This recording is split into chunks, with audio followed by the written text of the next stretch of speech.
बुलढाणा जिल्ह्यात पेट्रोल आणि डिझेलसाठी शेतकरी वर्गानं गर्दी केल्याचं दिसून येते। ठिकठिकाणी अनुचित घटना देखील घडतायत। या अनुषंगानं बुलढाणा जिल्ह्यात तसंच संपूर्ण महाराष्ट्रात डिझेल पेट्रोलचा कोणताही तुटवडा नाही। शेतकऱ्यांनी, बांधवांनी आणि नागरिकांनी घाबरून इंधनाची साठवणूक करू नये असं आवाहन शिवसेना आमदार संजय गायकवाड यांनी केलंय। शेतकऱ्यांसाठी डिझेलची योग्य व्यवस्था, पाणी टँकर, ॲम्ब्युलन्स, अग्निशमन आणि अत्यावश्यक सेवांसाठी स्वतंत्र नियोजन, पेट्रोल कंपन्या पूर्ण क्षमतेने पुरवठ्यास तयार आहे। त्यामुळे अफवांवर आणि प्रशासनावर विश्वास ठेवा, अफवांवर नाही तर प्रशासनावर विश्वास ठेवा असं आमदार संजय गायकवाड यांनी सांगितले। नमस्कार, जय महाराष्ट्र। बुलढाणा जिल्ह्यातील तमाम शेतकरी बांधवांना माझी विनंती आहे की ज्या पेट्रोल पंपावर रांगा लागल्या, कुठे कोणी शेतकरी रस्ता रोको करण्याच्या मानसिकतेमध्ये, कुठे मारामारी भांडणं होत आहे, पण मी आपल्याला सांगू इच्छितो की डिझेलचा, पेट्रोलचा तुटवडा आपल्या जिल्ह्यात आणि महाराष्ट्रात नाही। मी सकाळी जिल्हाधिकाऱ्यांशी बोललो। सगळ्या कंपनीवाल्यांचं म्हणणं आहे की पेट्रोल पंपवाले जेवढ्या गाड्या पाठवतील तेवढ्या गाड्या आम्ही भरून द्यायला तयार आहे। त्यांनी फक्त गाड्या पाठवाव्यात आणि त्याच्यामुळे शेतीची मशागतीची काम आपल्याला करायची आहे। शेतीची कामं ही एका जन्माची कामं असतात, म्हणून सगळ्यांना मशागती करता डिझेलचं काम त्या ठिकाणी पडणार आहे आणि म्हणून सगळ्यांना डिझेल मिळेल अशी व्यवस्था मी जिल्हाधिकाऱ्यांना त्या ठिकाणी सांगितली आहे। डिझेलच्यामुळे गावागावात पाण्याचे टँकर सुद्धा जात नाही, त्याच्याकरता सुद्धा पाण्याच्या टँकर करता वेगळी व्यवस्था करायची, वेगळे पेट्रोल पंप देण्याची मागणी आपण जिल्हाधिकारी केली आणि तीही व्यवस्था त्या ठिकाणी झाली।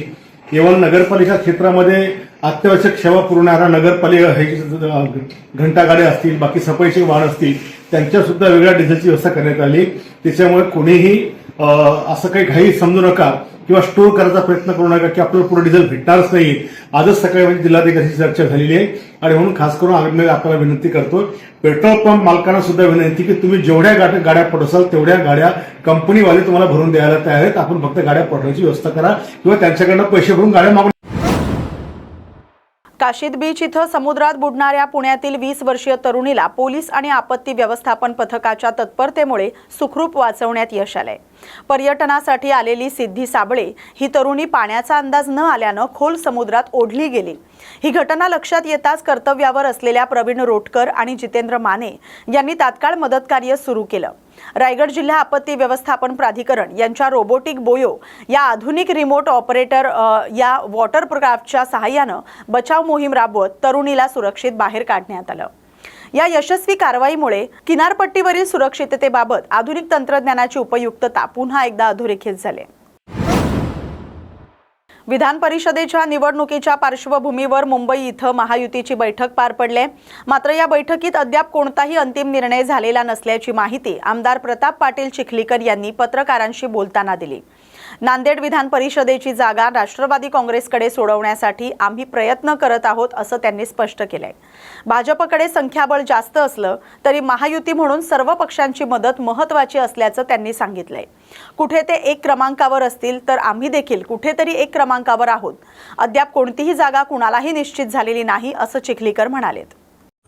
नांदेड विधान परिषदेबाबत काल बैठकीमध्ये नेमका काय निर्णय झालाय आणि राष्ट्रवादीचा पाठिंबा आता कोणामागे असणार आहे? नाही, बैठकीमध्ये पूर्णपणाने निर्णय झालेले नाहीयेत, परंतु नांदेडची जागा ही राष्ट्रवादीला मिळाली पाहिजे ही मागणी आहे। तिन्ही पक्षाचे नेते बसतायत, बैठकी सुरू आहे, त्याच्यामधनं मार्ग निघेल। भारतीय जनता पक्षानं किती लढायचा, राष्ट्रवादीने किती लढायचा आणि सेनेनं किती लढायचा हा निर्णय होईल आणि कुठली जागा कोणाला सुटल्याच्या नंतरचा तो विषय आहे। आज वर्तमानपत्रांमध्ये काही बातम्या छापून आलेल्या आहेत की नांदेडची जागा जी आहे महायुतीमध्ये भाजपाला सुटलेली आहे।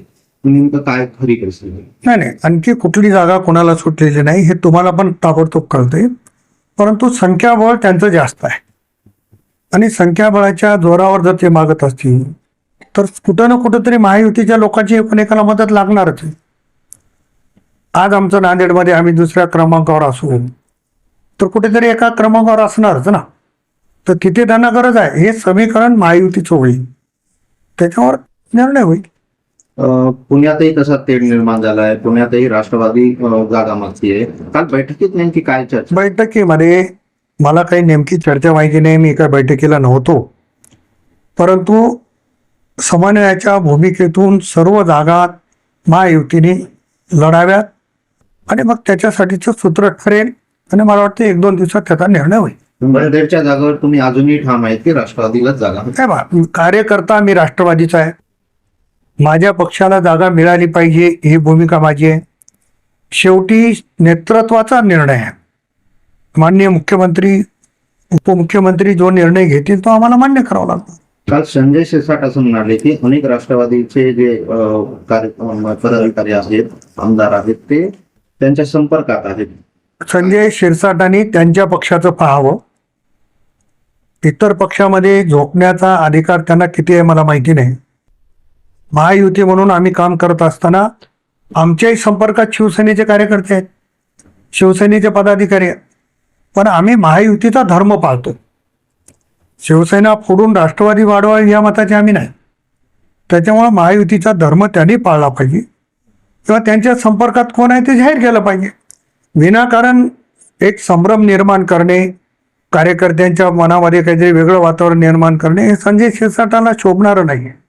त्याच्यामुळे संजय शिरसाटाने महायुतीच्या पक्षातल्या संदर्भात असं वक्तव्य करणं चुकीचं आहे असं माझं मत आहे. दादा माणूस जेव्हा होता त्यावेळेस असं कोणी हिंमत करत नव्हतं, मात्र आता कुठेतरी अशी वक्तव्य करून राष्ट्रवादीमध्ये संभ्रम निर्माण करत. मी तुम्हाला आजही स्पष्टपणानं सांगतो, राष्ट्रवादी काँग्रेस पार्टी आदरणीय सुनेत्रा वहिनीच्या पाठीमागे 100% आहे. एकही आमदार किंवा कुठला पदाधिकारी नाराज नाही. बरं साहेब, राष्ट्रवादीमध्ये भाकरी सुनेत्रा ते फिरवत आहे. जे धनंजय मुंडे काही दिवसापूर्वी अजितदादा हयात असताना बाहेर होते, पण त्यांना आता मोठी जबाबदारी दिल्या जाते. हा शेवटी निर्णय पक्षाचा आहे. वहिनी राष्ट्रीय अध्यक्ष आहेत, त्यांना पूर्ण अभ्यास आहे आणि कोणाला कुठं संधी द्यावी हा त्यांचा पूर्णपणाने निर्णय आहे. आणि बैठकीमध्ये देखील जेव्हा आमची चर्चा झाली तेव्हा पूर्ण अधिकार हे आदरणीय वहिनीला दिलेले आहेत. त्याच्यामुळे तो निर्णय त्यांनी घ्यावा.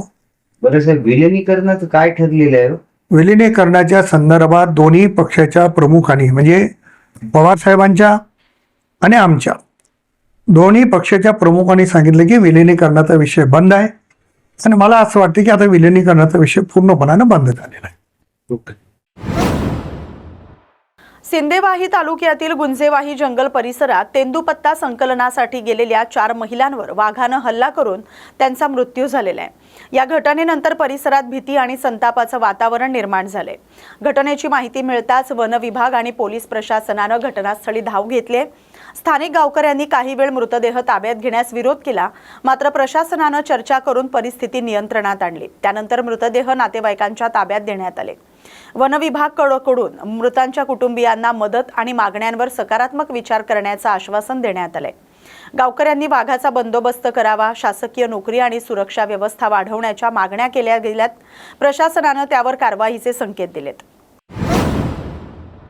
या बातमीसोबतच न्यूज मराठी विशेष बातमीपत्रात आता इथेच थांबतोय. अशाच महत्त्वाच्या बातम्यांसाठी पाहत राहा न्यूज मराठी 24/7. नवा भारत, नवा विचार.